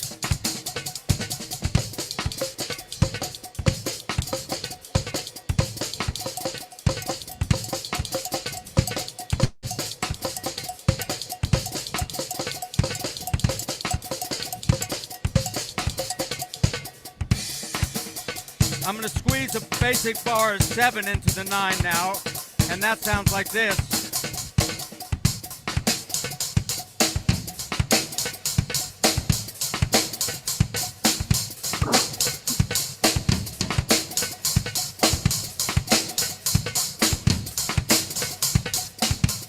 I'm going to double up the 7 for 14 parts in the hands, in the time of 18 in the feet. That sounds like this.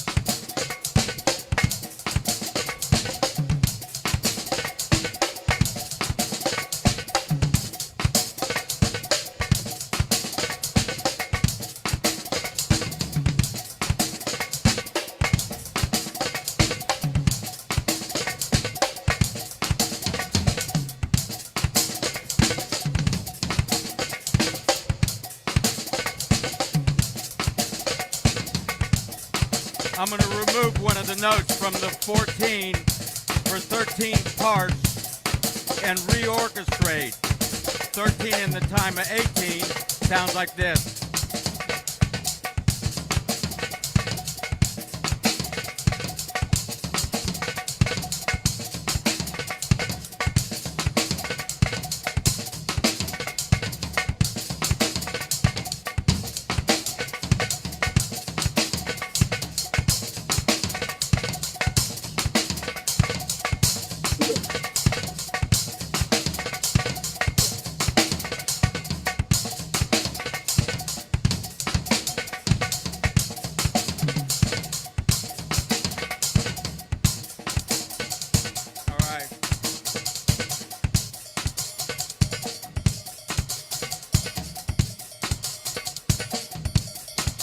Solo in 19 now in the hands, in the time of 18 in the feet, 19 in the time of 18.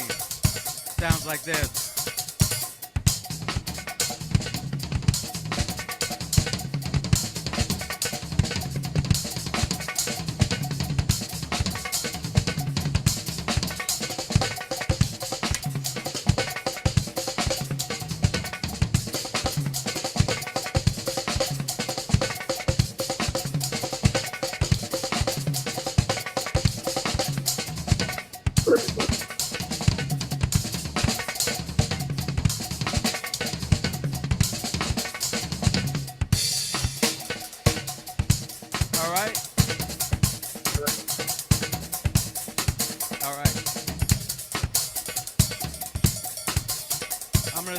I'm gonna solo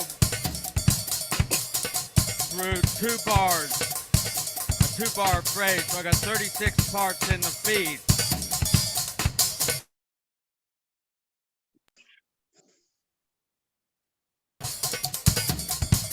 That sounds like this.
And he could talk to you while doing all of that. That's Right. Uncanny.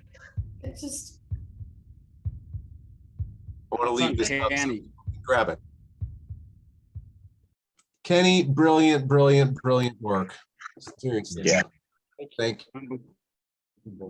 Well, I just pointed the camera. I mean, Pete did all the work. It was,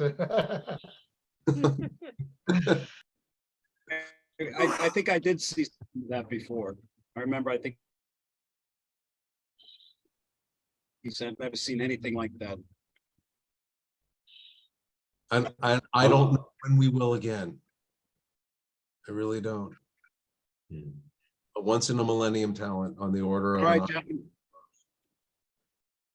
All right, everybody, thank you all so much. I hope for people who are watching this, you now have an idea of who Pete is and what he was capable of doing and what he opened up. And I hope you investigate it further because it really is worth investigating.